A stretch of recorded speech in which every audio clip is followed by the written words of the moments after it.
ये पूरे दिन का काम उतना भारी नहीं होता जितना सुबह सुबह का होता है, और इससे तो आप सभी औरतें अच्छी तरह वाकिफ होंगे। उठते ही अपने बच्चों को उठाना, पति को उठाना, बच्चों को स्कूल भेजना, पति का टिफिन बनाना और सास ससुर का नाश्ता बनाना, और इतने सब के बाद कोई खुद का ख्याल रखे भी तो कैसे। आधे बाल हवा में और आधे बिखरे। इसी हालत में थकी हुई सलोनी हड़बड़ाती हुई रसोई का काम कर रही थी, और तभी उसकी देवरानी नेहा वहां आती है और सलोनी को देखते ही कमेंट करती है, क्या बात है भाभी, कहीं बाहर जा रही हो क्या? अरे मेरी किस्मत में कहाँ है बाहर जाना, सुबह से तो घर के कामकाज में लगी हुई हूँ, कितना काम पड़ा है। तो फिर आप इतना चमक कैसे रही हो? सच में क्या? इतना सब करने के बाद कंघी तक करने का वक्त नहीं मिल पाता मुझे, और इसके बाद अगर चमक रही हूँ तब तो ये कुदरत की मेहर ही है। सही तू बता, अभी तो सही से गर्मी आई भी नहीं और पसीने की चमक साफ साफ आपके चेहरे पर दिखाई दे रही है। ये कुदरत का करिश्मा नहीं तो और क्या है। मजाक करवा ले कोई तुझसे, बस ये नहीं कि मेरा काम में हाथ बटा दे। कुदरत का करिश्मा धरती पर उतार रही है। अरे भाभी आप तो नाराज होगी, लाइए मैं अभी खाना खाकर आपका काम हल्का कर देती हूँ। और कुछ ऐसी थी नेहा और सलोनी की ट्यूनिंग। नेहा और सलोनी मिश्रा परिवार की बहुएं थी। एक दोपहर में जब दोनों आराम से अपने अपने कमरे में सो रही थी, उन्हें अचानक ही अपनी सास विमला की चीख सुनाई देती है। ये क्या हुआ? हे भगवान, अब क्या होगा? इतना बड़ा नुकसान। अपनी सास की चीख सुनकर सलोनी की नींद खुल जाती है। वो हड़बड़ा जाती है। हे भगवान, कहीं कोई बड़ी बात ना हो गई हो। हे मेरे कुल देवता, हमारी रक्षा करना, मैं आपको 101 रुपए का प्रसाद चढ़ाऊंगी। ये कहकर सीधा सलोनी भागती हुई अपनी सास के कमरे में जाती है। मम्मी जी इतना क्यों चीख रही है? लगता है उनके गले में खराश हुई है, जाकर देखती हूँ।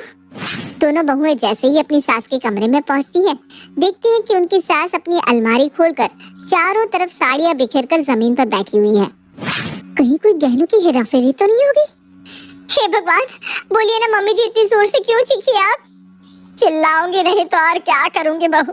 पहले पूरा घर सफा कर लेती थी और पता भी नहीं चलता था, और अभी अलमारी के बस एक रैक की सफाई भर से कंधे में दर्द आ गया। बताओ, बड़ा खराब है ये बुढ़ापा।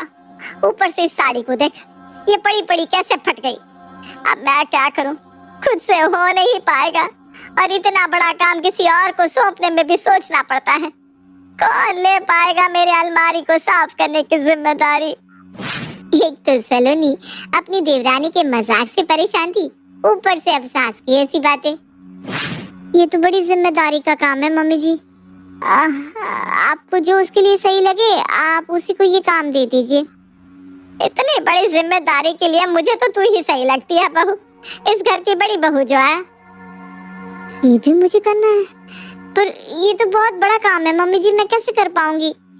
अब ऐसा तो नहीं कि मैं बिल्कुल तुझ पर काम छोड़कर बैठ जाऊंगी, मैं थोड़ा बहुत हाथ बटा दूंगी बहू। चल अब मैं आराम कर लेती हूँ, कुछ देर बाद तू आकर ना मेरी अलमारी सजा देना।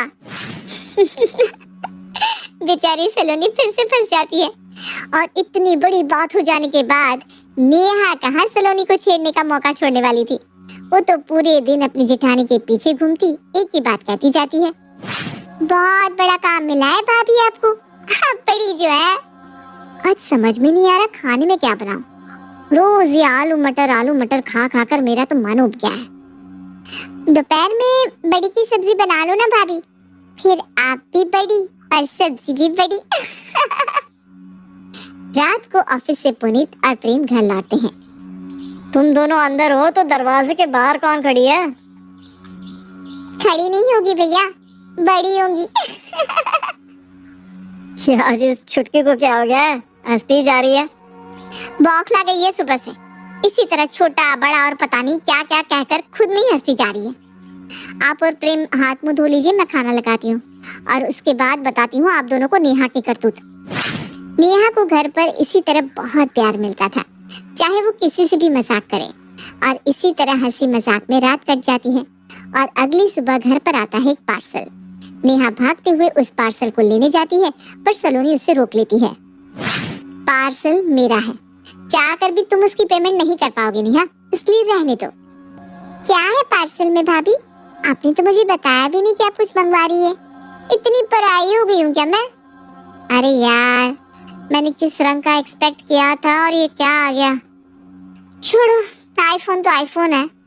ये सुनते ही जैसे ही नेहा अपनी जेठानी के हाथ में आईफोन देखती है, उसका सारा हंसी मजाक छूमंतर हो जाता है। आई लव यू टू देवरानी जी। नहीं नहीं नहीं नहीं, मेरा मतलब है भाभी, आईफोन खरीदा आपने? इसमें तो बहुत अच्छी फोटोज आते हैं। हाँ, तो मैं बड़ी जो हूँ तो बड़ी महंगी चीजें भी तो रखनी पड़ेगी ना। और क्या था, जो नेहा दिन भर अपनी जेठानी को चिढ़ाती थी, आज वही जेठानी अपना नया फोन दिखा दिखा कर नेहा को चिढ़ा रही थी। अपने हॉल में बैठी हुई सलोनी अपने नए आईफोन से सेल्फी ले रही थी, तभी वहां नेहा आती है। मेरी प्यारी भाभी, मेरी सुंदर भाभी, आप क्यों सेल्फी ले रही है? दिखाइए ना, फोन मुझे दीजिए ना, मैं आपकी अच्छे से फोटो ले लेती हूँ, फिर वैसे ही आप मेरी फोटो ले लीजिएगा। मैंने ना एक नई ड्रेस खरीदी है, हमारे घर में किसी के फोन का कैमरा इतना अच्छा नहीं है, तो पोस्ट करने लायक फोटो भी नहीं आ पा रही थी, बट नाउ वी हैव